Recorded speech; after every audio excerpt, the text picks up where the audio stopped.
Naylor wasn't sure why, but he liked to see her embarrassed. Part of him sensed that she thought of him as something like an animal, a useful creature like a dog, but not actually a person. Then again, he wasn't too sure that she was a person either. Swanks were different. They came from a different place, lived different lives, wrecked whole clipper ships just so one girl could survive. I am the Supplier.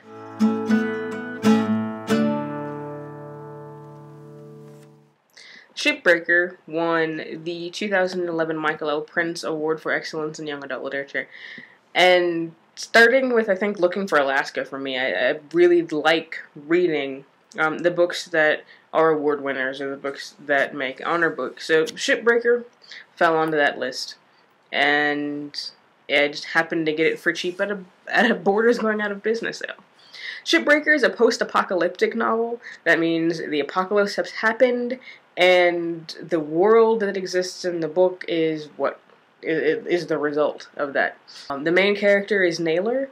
Naylor is a teenager of unknown age, who is small enough to crawl into the ships and pull out and scavenge for things like copper wiring, etc. And that is how he helps his family make money. After a particularly bad storm, he and his friend, Pima, go off in search for food. And instead of finding, well, in addition to finding food, he also finds a wrecked clipper ship. That is the ships that are sailed by the people who have money.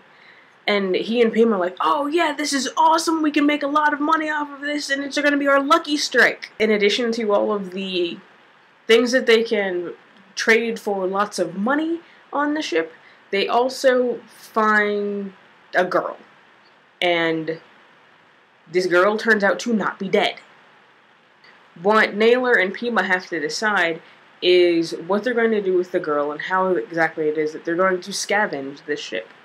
The adventure in the story really begins when Naylor defies his abusive father and runs away, which essentially guarantees himself a death sentence if he happens to run into his father again.